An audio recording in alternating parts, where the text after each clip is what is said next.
Hello guys, कैसे हो आप लोग। आई होप आप सब ठीक होंगे। जो आज का हमारा क्वेश्चन है, right a short note on the important of industries. ठीक है, हमको एक शॉर्ट नोट लिखना है। किस पे शॉर्ट नोट लिखना है? Important of industries. मतलब इंडस्ट्री की इतनी इम्पोर्टेंट क्यों है, इतना महत्व क्यों दिया गया आज इंडस्ट्रीज़ को। तो आंसर इम्पॉर्टेंट ऑफ इंडस्ट्रीज़। तो गाइज़ हम यहाँ पे पॉइंट वाइज देखेंगे, ठीक है, कि क्यों इतनी ज़रूरी है। तो हमने इसको पॉइंट वाइज बाइफर्केशन किया है। सबसे पहला point A, today the existence of nation depends only on the development of industries. जितना भी हमारा नेशन है, ठीक है, आज के टाइम पे पूरा किस पे एग्जिस्ट कर रहा है, पूरा हमारा नेशन डिपेंड किस पे कर रहा है, कि सिर्फ डेवलपमेंट ऑफ इंडस्ट्रीज़ पे कर रहा है। ठीक है। फिर B, economic development without the industrial progress will be impossible. Economic development, ठीक है, किसके बिना पॉसिबल ही नहीं है।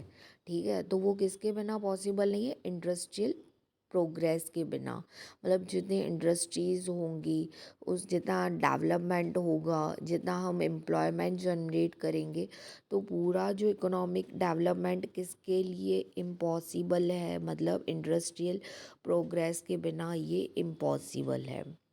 फिर countries like United State of America, Russia, Japan, South Korea और prosperous and develop nation on the basis of their industrial development. जैसे countries है United State of America, Russia, South Korea, Japan, ठीक है, पॉरपरस मतलब समृद्ध जिसको बोलते हैं, और डेवलप नेशन किसकी वजह से है? पूरा इनका डेवलपमेंट किसकी वजह से इतना ज़्यादा है? इंडस्ट्रीज़ डेवलपमेंट की वजह से है। फिर D, manufacturing industries contribute about 29% of the national production of India. ठीक है, जितनी भी मैन्युफैक्चरिंग इंडस्ट्रीज़ है वो कितना कंट्रीब्यूट करती हैं? 29% करती हैं किस पे? नेशनल प्रोडक्शन ऑफ इंडिया पे। फिर those countries where industries are not developed are not capable to harness the natural resources as a industrial raw material। ठीक है, जो कंट्रीज़ हैं जहाँ पे इंडस्ट्रीज़ डेवलप नहीं है या वो कैपेबल नहीं है, ठीक है, हार्नेस करने के लिए नेचुरल रिसोर्सेज, ठीक है, क्योंकि रॉ मटेरियल वगैरह चाहिए, सब कुछ चीज़ें चाहिए। अगर एग्जांपल ले लो, अगर आपको थ्रेड बनाना है, थ्रेड बनाने के लिए सबसे पहले आपको कॉटन चाहिए, कॉटन से फिर धागा बनेगा, धागे से फिर जाके कपड़ा बनेगा। ठीक है, तो ऐसी बहुत सारी जो कंट्रीज़ हैं, ठीक है, जहाँ पे है ना क्या होता है कि इंडस्ट्रीज़ क्या है, डेवलप नहीं है। यहाँ तो वहाँ पे ऐसे रिसोर्सेज नहीं है कि वहाँ पे इंडस्ट्रीज़ लगाई जाए। सपोज़ आप एग्ज़ाम्पल लीजिए कि आप किसी एक गांव में छोटे से आप इंडस्ट्रीज़ डेवलप करने का सोच रहे हैं। ठीक है, आपने एम्प्लॉयमेंट आपको वहाँ पे जनरेट कर ली, मतलब आपको लेबर्स मिल गए, सब कुछ आपके रिसोर्सेज मिल गए। अगर वहाँ पे आपको लाइट ही ना मिले, लाइट का बहुत फ्लक्चुएशंस हो, तो काम नहीं हो पाएगा। तो जो भी कोई इंडस्ट्रीज़ लगाता है तो पहले पूरी जगह वो देखता है कि कहाँ पे लगानी है, कहाँ पे क्या ये रिसोर्सेज अवेलेबल हैं, अगर यहाँ से माल वहाँ तक लेके जाना है, क्या वो ट्रांसपोर्टेशन अच्छी तरह है, रोड स्मूथ्स हैं, लाइट है, लेबर है, वाटर फैसिलिटीज़ है।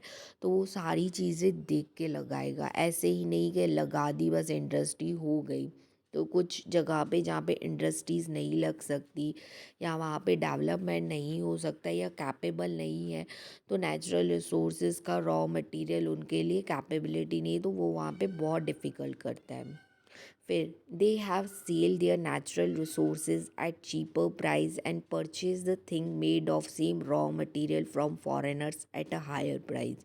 अब ये लोग क्या करते हैं, जो भी अपना नेचुरल रिसोर्सेज है वो सेल कर देते हैं बहुत सस्ते दामों पे, और वही चीज़ ये लोग परचेज क्या करते हैं, थिंग रॉ मटेरियल वगैरह, ठीक है, फॉरेनर से या कहीं आउटसोर्स से वो हायर प्राइस पे करते हैं। तो गाइस एक क्विक रिकैप कर लेते हैं। ठीक है, सबसे पहले जो हमारा नेशन है वो किस पे डिपेंड कर रहा है, पूरा इंडस्ट्रीज़ के डेवलपमेंट पे कर रहा है। और इकोनॉमिक डेवलपमेंट किसके बिना पॉसिबल नहीं है, इंडस्ट्रियल प्रोग्रेस के बिना पॉसिबल नहीं है।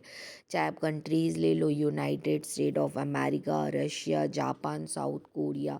ठीक है, वो किसके वजह से है डेवलप, क्योंकि वहाँ पे इंडस्ट्रियल डेवलपमेंट बहुत अच्छा है इसके लिए। और जितनी भी मैन्युफैक्चरिंग इंडस्ट्रीज़ हैं वो कितना कंट्रीब्यूट करती हैं, 29% कंट्रीब्यूट करती हैं किस पे, नेशनल प्रोडक्शन ऑफ इंडिया पे। फिर जो कंट्रीज़ कैपेबल नहीं है या डेवलप नहीं कर सकती इंडस्ट्रीज़, तो वो क्या करती है, नेचुरल रिसोर्सेज या मतलब लगाने की समक्षमता नहीं होती, यहाँ पे फैसिलिटीज़ नहीं होती है।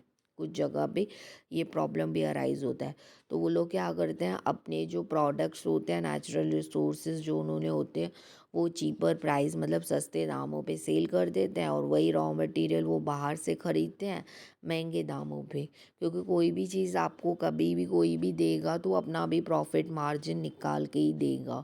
सब आउटसोर्सेज कैलकुलेट करेगा वो, कि इलेक्ट्रिसिटी बिल कितना जा रहा है, उनका ट्रांसपोर्टेशन कॉस्ट कितना जा रहा है, कितना लेबर्स को दे रहे हैं, कितने में वो रॉ मटेरियल दे रहे हैं। इसके बाद ही वो जाके आपको देगा, अपना प्रॉफिट मार्जिन अपनी कॉस्टिंग निकाल के ही सब देगा। इसके लिए बोलते हैं कि मैन्युफैक्चर जो भी चीज़ करते हैं वो उनको सस्ते दाम में पड़ती है, और जब वो बाहर सेल आउट करते हैं तो वो हायर प्राइस पे ही करते हैं, क्योंकि वो सारी कॉस्टिंग तो कोई अपनी जेब से निकाल के नहीं देगा। आज के टाइम पे क्या, पहले भी नहीं देते थे। तो ये सारे देखने के बाद वो सब कुछ अपना प्रॉफिट मार्जिन आगे सेल आउट करेगा। तो गाइज़, अगर ये वीडियो आपको अच्छी लगी हो तो please like, share and subscribe my channel. कोई भी सजेशंस हो या कोई भी कमेंट देना हो तो आप मुझे कमेंट बॉक्स में दे सकते हैं, या कैसे आपको फीडबैक हो, सजेशंस हो, आपको वीडियोस कैसे लगते हैं, या आगे आप किस टॉपिक्स पे वीडियोस या शॉर्ट्स देखना चाहते हैं। तो guys, keep supporting, keep motivating, please please subscribe my channel, and thank you for watching.